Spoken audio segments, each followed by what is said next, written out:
कधीच नाही चुकणार तुमचे फेवरेट टीव्ही शोज झी5 सोबत, तेही एकदम फ्री।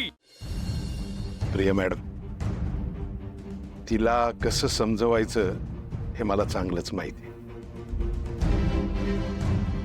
तुम्ही अजिबात काळजी करू नका,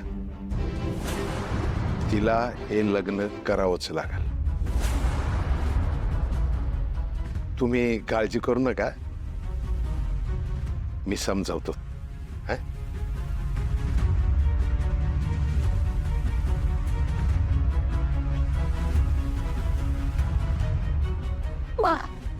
हे तू असं का बोलतोस रे? हे बघ, आपल्याला तो खेळ मांडायचाच नाही। अन ते हरीश सर सोडून गेले होते ना, मग त्यांच्यासोबत माझी गट कशा पायी बांधायची आहे तुला? हे बघ बा, समजात महत्वाचं म्हणजे मला लगीन करायचं नाही।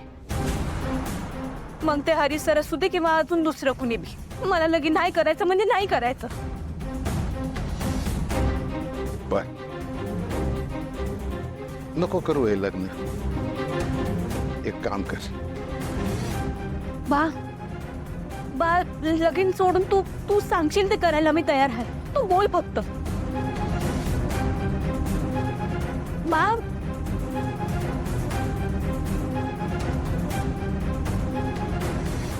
हे उंदीर मारायचं इशे मला अनगणीला कशात तरी मिक्स करून प्यायला दे, म्हणजे तुझ्यावर लग्न करायची बळजबरी कोणी करणार नाही। तू तुझ्या मनाची मालकी आहेस। नको करू तू लग्न, तुला हवं ते तू कर। त्या इकडे बार काय बोलतोयस तू? आणि हे बे असले कानेडे इथे येतातच तरी कसे डोक्यात तुझ्या? मग काय करू? दुसरा कुठला पर्याय शिल्लक ठेवला का तू आमच्यासाठी? बोल ना।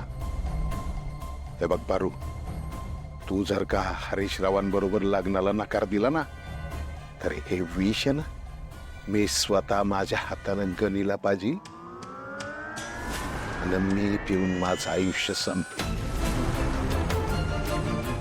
मग तुला तुझा जो काही निर्णय घ्यायचा आहे ना, तो तू घ्यायला मोकळे।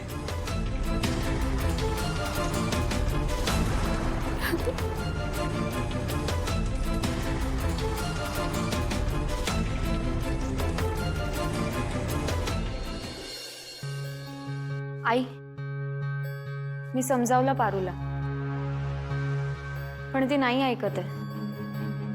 मारुती मामा म्हणालेत की ते समजावतील तिला। प्रीतम, हरीश, पारूच्या लग्नाचे निर्णय याआधी मी किंवा मारुतीने घेतले होते। त्याच्यानंतर काय झालं हे सगळं तुझ्या समोर आहेच। त्यामुळे या वेळेला मी काय किंवा आमच्यातलं कोणीही पारूवर जबरदस्ती करणार नाहीये। हा निर्णय सर्वस्वी तिचा असणार आहे आणि ती जो निर्णय घेईल तो आपल्या सगळ्यांना स्वीकारावा लागणार। काहीच हरकत नाही मॅम। झी5 ॲप डाउनलोड करा आणि पहा सर्व एपिसोड्स एकदम फ्री।